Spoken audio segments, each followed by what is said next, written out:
Can you talk more about Palantir's role in Ukraine and also on kind of a related note, the PayPal Mafia, what that is and who's in it and its significance? Well, my website, Unlimited Hangout, published a great piece by Stavrola Pabst, who now writes for the Quincy Institute, and she basically outlined how a bunch of businesses tied to Peter Thiel, including Palantir, but also Anduril and also Clearview AI, had entered into very extensive and far-reaching military contracts with Ukraine's military, and how Ukraine's military has become very dependent on those services. And of course, after doing all of that in Ukraine, a lot of those same companies have since offered their services to Israel in its war on Gaza, Palantir specifically. And it's believed that Palantir's war fighting AI has been used in some of these AI generated kill lists and acts of mass murder in Gaza that have been reported by 972 magazine and some of these other outlets over the past year plus. And that's significant for a variety of reasons. Why does Palantir matter? And I can get to that in a second after answering your other question, the PayPal Mafia, because Palantir is a product of the PayPal Mafia. So generally, the PayPal Mafia, as I understand it, refers to some of these early executives at PayPal, and the companies the web of companies they have developed since leaving PayPal, because in the early 2000s, PayPal was sold to Pierre Omidyar's eBay.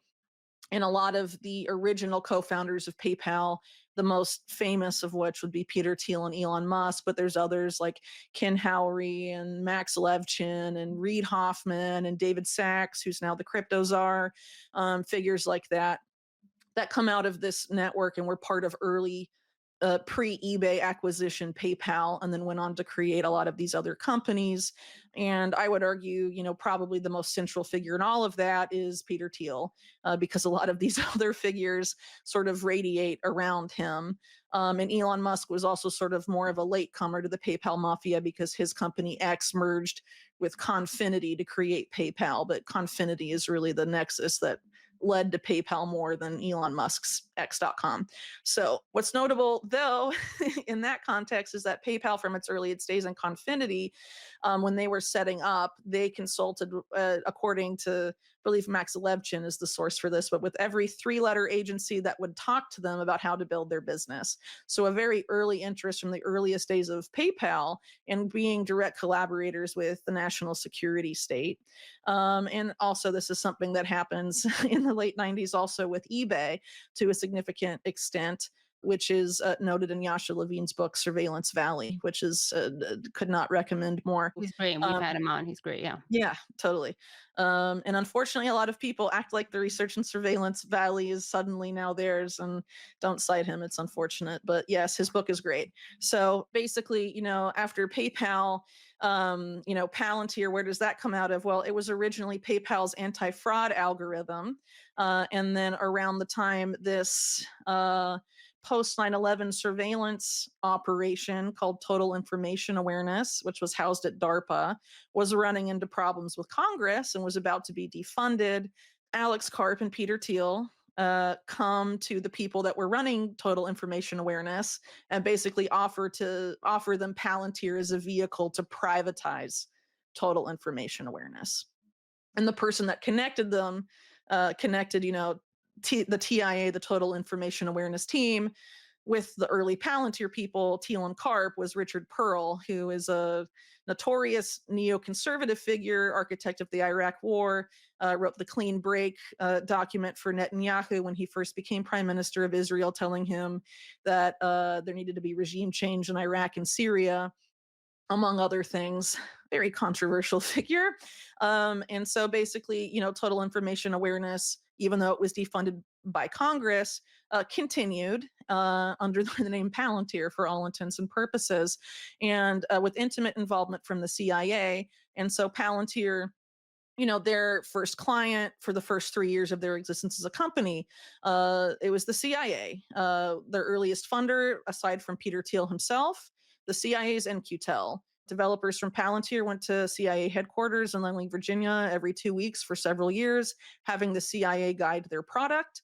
And it was basically, and the CIA had previously, even though total information awareness was housed at DARPA, the CIA had been intimately involved in that project. And basically, the goal of total information awareness was to surveil absolutely everything about every American and correlate that and analyze it with algorithmically, or now with AI, right? For the purpose of basically categorizing Americans, supposedly with the idea of stopping terrorist attacks before they happen, but really it's about stopping crime before it happens, or what now is known as predictive policing, which Palantir has been a longtime leader of, this whole pre-crime paradigm. And they became controversial, of course, for piloting their predictive policing pre-crime programs in low-income minority neighborhoods in New Orleans, Los Angeles, etc.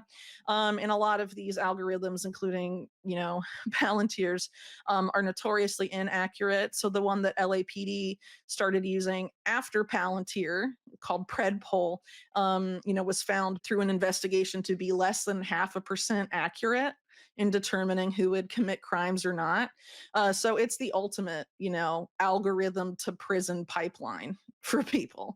Like, you just live in the wrong neighborhood and you have the wrong ethnicity, or the wrong you went to the wrong school or whatever, the algorithm can flag you as you'll likely commit a crime, and you can be sort of sent off to jail preemptively, Wow. which is very disturbing stuff. And ultimately, Palantir, as the reincarnation of total information awareness, is not just meant to be used abroad. Its intention has always been domestic, but it's mostly it's been used, abroad extensively, allegedly leading Navy SEALs to Osama bin Laden and all of these other storied exploits via its extensive military contracts abroad. But it's important to stress again that it's intended not for the war on terror, but also the war on domestic terror, the infrastructure of which has been developed by every president since George W. Bush, and very extensively by the Trump administration, which arguably the first Trump administration, more than any other administration, has been, it was the most supportive of pre-crime in that period of time. And actually, after, I think it was the El Paso Walmart shooting and some of the other spate of mass shootings at that time, called on social media to profile users to identify potential shooters before they can shoot, and argued for, actually considered creating this entire agency modeled after DARPA called the Health ARPA, or HARPA, which was actually made by Biden. It's called ARPA H. But basically, the program that Trump wanted to implement through HARPA would have used AI to go through innocent American social media accounts and then flag Americans for early warning signs of what they called neuropsychiatric violence. And then, based on what the algorithm says, would either, send people to a court-ordered physician or even house arrest for some people. So this is very problematic, because obviously the algorithm that would probably be doing that is Palantir, which now contracts for all 18 intelligence agencies and now most of the corporate world and Wall Street. It's really become arguably a digital brain for for both, the national security state and multinational corporations in the United States, and obviously beyond the US as well. And it runs most of our health data through its numerous contracts with HHS. And that's also true in the UK. It has the contracts for the NHS health data.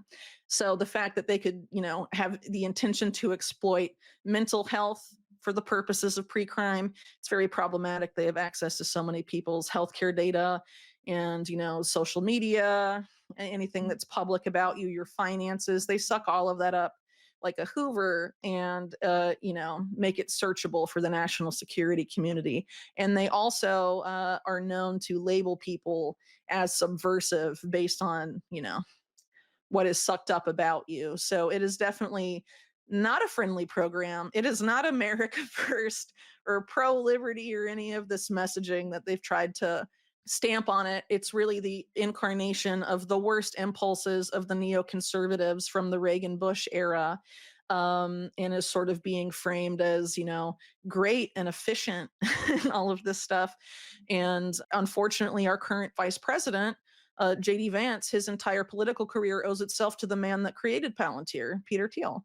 And a lot of prominent figures with ties to Palantir, like Joe Lonsdale, a Palantir co-founder, have sort of been wheeled out and given a lot of media attention for for his proximity to Musk and Vance and Doge and all of this stuff.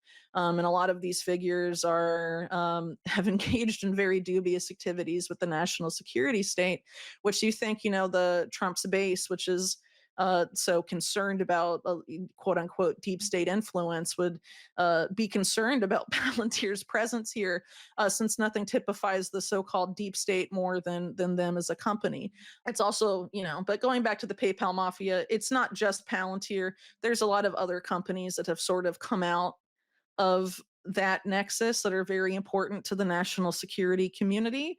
Obviously, Elon Musk SpaceX is a big one, which basically runs Space Force, de facto runs it. It's their main private contractor for everything. And obviously, the Starlink subsidiary is a big part of that as well, with major military applications. And they're also, admittedly building the satellite constellations for the intelligence community.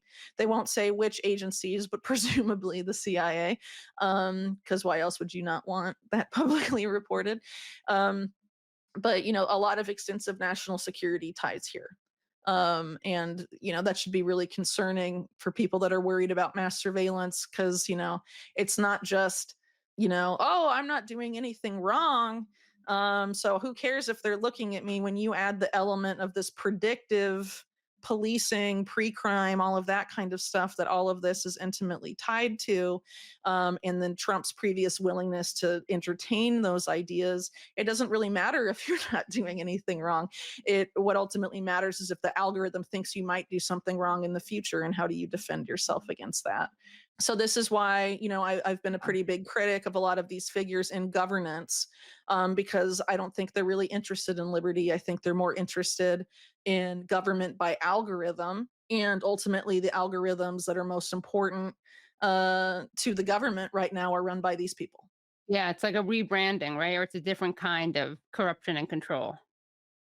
Well, it's a centralization of power too. So if you look at the Department of Government Efficiency and some of these broader efforts in the Trump administration to greatly reduce the workforce, that's being framed as being cost effective and more efficient. But there's a lot of focus on what's being removed by Doge, but not a lot of interest in what's replacing it.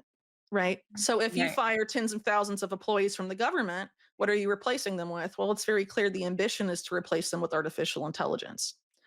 And maybe that's more cost efficient, but it arguably leads to a greater centralization of power, right? Because who controls the AI that's replacing all of those people and then has the influence within the government of those tens and thousands of people? Well, it's probably either Sam Altman's OpenAI company, maybe it'll be Elon Musk XAI company, or a handful of their competitors, which is honestly, it's quite a small playing field of the ones that are influential enough to garner those kinds of significant contracts. And it's worth pointing out that, a lot of people that have been hired at Doge are connected either to Musk's own companies like SpaceX or to Palantir. So I think it's safe to say that a lot of those contracts will probably end up going to some of those companies, since no one has had to really divest from any of their interests, in that sense.